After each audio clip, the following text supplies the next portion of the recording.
नमस्कार। आज हम कुछ ऐसे सिद्धांतों पर बात करने वाले हैं जिन्हें अक्सर भगवान शिव के 7 नियम कहा जाता है। सुनने में तो ये काफी संहिताबद्ध सा लगता है ना। हाँ, बिल्कुल। लेकिन जैसा कि हमारे स्रोत द 7 लॉज ऑफ शिवा धर्मा लेख के अंश बताते हैं, ये कोई आप कह सकते हैं पत्थर पर लिखी हुई नियमावली नहीं है। अच्छा। जी, ये असल में आध्यात्मिक सिद्धांतों की एक आधुनिक व्याख्या है। मतलब जीवन में मार्गदर्शन के लिए इन्हें समझा जा सकता है। हाँ, और यही बात इसे दिलचस्प बनाती है, मुझे लगता है कि ये कोई प्राचीन ग्रंथ नहीं बल्कि शिव से जुड़े विचारों और प्रतीकों पर आधारित एक समकालीन, एक मॉडर्न नजरिया है। इन्हें कभी-कभी शिव कर्म के 7 नियम या शिव धर्म के सिद्धांत भी कहा जाता है। सही कह रही हूँ? बिल्कुल सही। और ये व्याख्याएं शिव की जो दोहरी भूमिका है, सृजन और विनाश, दोनों उसी की समझ से निकलती हैं। इनका मकसद है आत्म साक्षात्कार और जीवन में सामंजस्य पाने का रास्ता दिखाना। तो एक तरह से ये जीवन को चलाने वाले कुछ गहरे पैटर्न्स को समझने की कोशिश है। तो आज हमारा इरादा यही है कि इन 7 मार्गदर्शक विचारों को परत दर परत खोलें, देखें कि ये संतुलन, बदलाव और खुद को जानने के बारे में क्या कहते हैं। ठीक है, तो कहाँ से शुरू करें? पहला सिद्धांत क्या है? तो पहला सिद्धांत है संतुलन का नियम, लॉ ऑफ बैलेंस। ये कहता है कि जीवन में, और कह सकते हैं कि ब्रह्मांड में भी, एक तरह का संतुलन बनाए रखना जरूरी है। संतुलन, ये शब्द तो हम बहुत सुनते हैं, वर्क लाइफ बैलेंस वगैरह। क्या ये लेख इसे कुछ अलग तरह से देखता है? क्या ये सिर्फ चीजों को बराबर बांटने की बात है? नहीं, ये उससे थोड़ा ज्यादा गहरा है। देखिए, स्रोत के अनुसार ये सिर्फ बाहरी चीजों जैसे काम और आराम, इनके बीच संतुलन की बात नहीं करता। अच्छा। ये आंतरिक संतुलन की बात ज्यादा करता है। मतलब भावनाओं और तर्क के बीच, स्थिरता और गति के बीच, या स्वीकार्यता और प्रयास के बीच एक सामंजस्य। शिव को अक्सर नटराज के रूप में देखते हैं ना। हाँ, नृत्य करते हुए। जी, जिनका नृत्य ब्रह्मांडीय संतुलन का प्रतीक है। लगातार गति में है, फिर भी पूरी तरह से संतुलित हैं। ये कुछ वैसा संतुलन है। अच्छा, तो ये एक स्थिर, रुका हुआ बैलेंस नहीं, बल्कि एक डायनामिक, एक एक्टिव बैलेंस है। मतलब दुनिया में चाहे कितनी भी उथल-पुथल हो, अंदर एक शांति, एक केंद्र बनाए रखना। हाँ, बिल्कुल यही बात है। स्रोत यही बताता है कि ये बाहरी परिस्थितियों के बावजूद आंतरिक स्थिरता खोजने की क्षमता है। और ये शिव की उस भूमिका से जुड़ा है जहां वे ब्रह्मांड को थामे रखते हैं, उसके संतुलन को बनाए रखते हैं। समझिए कि तूफान के बीच में शांत खड़े रहना, बिना अपना केंद्र खोए। ये दिलचस्प है, क्योंकि आजकल बैलेंस का मतलब अक्सर हर चीज को थोड़ा-थोड़ा करना समझा जाता है। लेकिन ये अंदरूनी स्थिरता पर ज्यादा जोर दे रहा है। चलिए अगले नियम पर चलते हैं। दूसरा कौन सा है? दूसरा है क्रिया और प्रतिक्रिया का नियम, law of action and reaction. ये कर्म के सिद्धांत से बहुत मिलता जुलता है। हाँ, कर्म का सिद्धांत तो काफी जाना पहचाना है, जैसा करोगे वैसा भरोगे। तो क्या इस लेख में इस पर कोई नई रोशनी डाली गई है, या ये बस वही पुरानी बात दोहरा रहा है? देखिए, मूल सिद्धांत तो वही है। हर क्रिया की, चाहे वो विचार हो, शब्द हो या कर्म, उसकी एक समान और विपरीत प्रतिक्रिया होती है।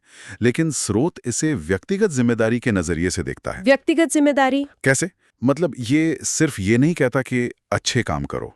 ये इस बात पर जोर देता है कि हम अपने जीवन के अनुभवों के लिए खुद जिम्मेदार हैं। मतलब ये भाग्य या किस्मत पर दोष मढ़ने के बजाय ये मानने पर जोर देता है कि हमारे आज के जो हालात हैं वो हमारे पिछले चुनावों और कर्मों का ही नतीजा है। सही समझे आप।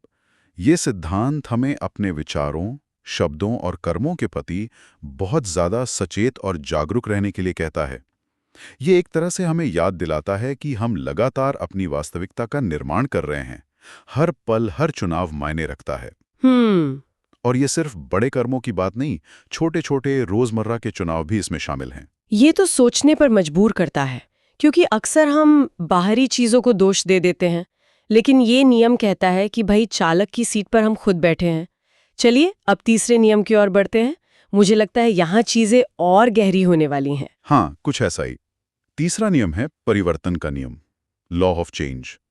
और ये शिव के स्वरूप से बहुत गहराई से जुड़ा है। परिवर्तन, हाँ, कहते हैं जीवन का एकमात्र स्थायी सत्य यही है, और शिव को विनाश का देवता भी माना जाता है।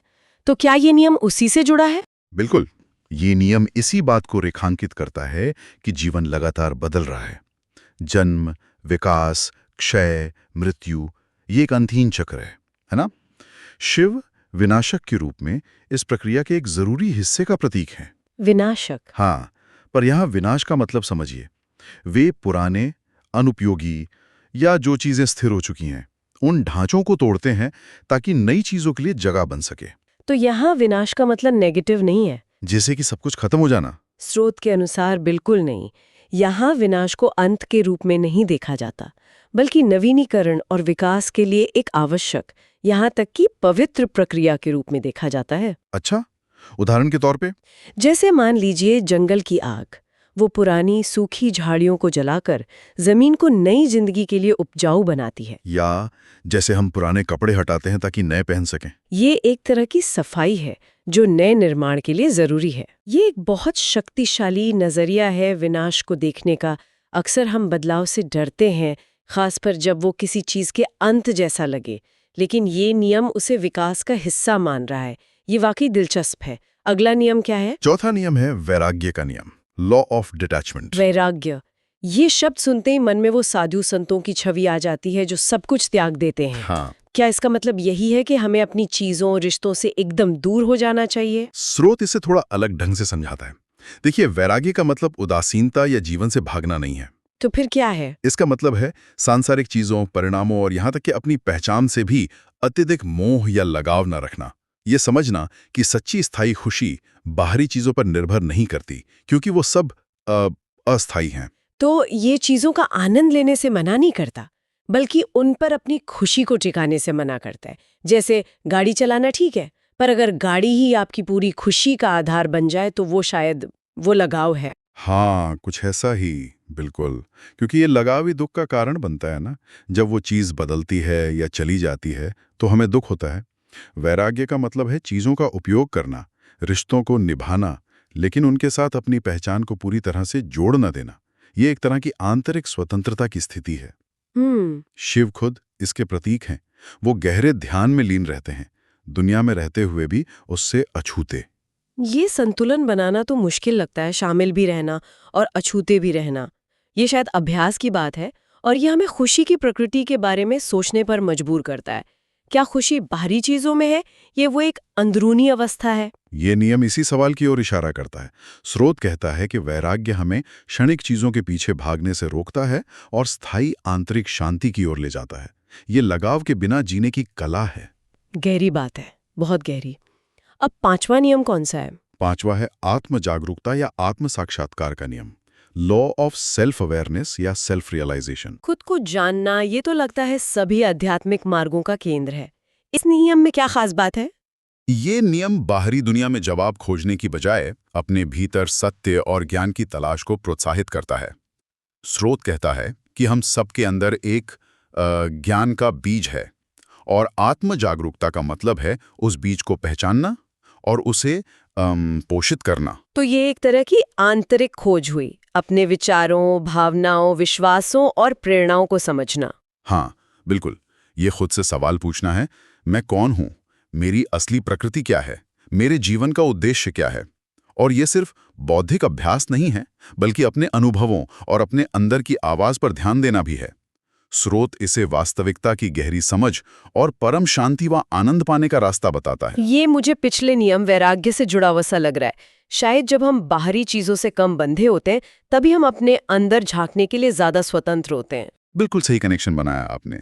वैराग्य बाहरी शोर को कम करता है, जिससे वो जो अंदर की आवाज है उसे सुनना आसान हो जाता है। और आत्म जागरूकता हमें अपने असली स्वरूप को पहचानने में मदद करती है, जो बाहरी पहचानों और उपाधियों से परे हैं। समझ गई। ये एक अंदरूनी सफर है। चलिए अब छठे नियम पर आते हैं। इसका नाम थोड़ा चौंकाने वाला लगता है, करुणा और विनाश का नियम, law of compassion and destruction. करुणा और विनाश एक साथ, ये कैसे? हाँ, ये विरोधाभासी लगता है पहली नजर में, लेकिन ये शिव के चरित्र के एक और पहलू को उजागर करता है। जैसा हमने परिवर्तन के नियम में बात की थी, शिव का विनाश अंधा या क्रोधपूर्ण नहीं है। इस नियम के अनुसार वो विनाश करुणा से प्रेरित होता है। करुणा से प्रेरित विनाश, ये कैसे संभव है? विनाश तो दुख लाता है, पीड़ा देता है। स्रोत इसे ऐसे समझाता है, शिव उन चीजों का विनाश करते हैं जो अब जीवन के लिए उपयोगी नहीं रही, जो सड़न पैदा कर रही हैं या जो विकास में बाधा डाल रही हैं। अच्छा। एक सर्जन की तरह है जो कैंसर वाले हिस्से को हटाता है ताकि बाकी शरीर बच सके। ये कार्य कठोर लग सकता है बाहर से, लेकिन इसका उद्देश्य अंततः जीवन का पोषण और रक्षा करना है। तो ये एक तरह का कठोर प्रेम हुआ, जिसे अंग्रेजी में टफ लव कहते हैं। उन चीजों को हटाना जो हमें नुकसान पहुंचा रही हैं, भले वो हटाने की प्रक्रिया दर्दनाक क्यों ना हो। हाँ, आप ऐसे कह सकती हैं, बिल्कुल। ये विनाश नवीनीकरण के लिए जगह बनाता है। ये उस अनावश्यक बोझ को हटाने जैसा है जिसे हम ढो रहे होते हैं। और जब ये करुणा की भावना से किया जाता है, यानी बेहतर भलाई के लिए, तो ये विनाश का कार्य भी सकारात्मक बन जाता है। ये हमें सिखाता है कि कभी-कभी ना कहना, किसी चीज को जाने देना या किसी रिश्ते या स्थिति को खत्म करना भी करुणा का कार्य हो सकता है, अगर वो सभी संबंधित लोगों के लंबे समय के हित में हो। ये वाकई एक अलग दृष्टिकोण है। विनाश को करुणा से जोड़ना ये सोचने का एक नया तरीका देता है, खासकर जीवन के मुश्किल बदलावों को समझने के लिए। अब आखिरी 7वें नियम पर आते हैं। 7वां और अंतिम नियम है सार्वभौमिक एकता का नियम, लॉ ऑफ यूनिवर्सल वननेस। सार्वभौमिक एकता, यूनिवर्सल वननेस, ये तो बहुत बड़ा विचार है। इसका क्या मतलब है विस्तार में? ये नियम कहता है कि सतह पर भले ही हमें सब कुछ अलग लोग दिखाई दे, लोग, चीजें, घटनाएं, लेकिन एक गहरे स्तर पर सब कुछ एक ही ब्रह्मांडीय चेतना या दिव्य वास्तविकता का हिस्सा है। हम सब कुछ आपस में जुड़ा हुआ है। ये वसुधैव कुटुंबकम जैसा विचार है कि पूरी दुनिया एक परिवार है। हाँ, ये उसी भावना को दर्शाता है, लेकिन शायद उससे भी गहरे स्तर पर। ये सिर्फ इंसानों की एकता की बात नहीं करता, बल्कि पूरे अस्तित्व की हर कण, हर जीव, हर तारा, हर विचार के आपस में जुड़े होने की बात करता है। स्रोत इसे एक ऐसे अदृश्य धागे की तरह बताता है जो सब कुछ एक साथ बुनता है। हाँ, शिव को अक्सर अर्धनारीश्वर के रूप में भी दिखाया जाता है, जो पुरुष और स्त्री या कहिए विपरीत शक्तियों के एक होने का प्रतीक है। ये भी इसी एकता की ओर इशारा करता है। अगर सब कुछ जुड़ा हुआ है तो इसका हमारे रोजमर्रा के जीवन पर क्या असर पड़ता है, मतलब प्रैक्टिकली?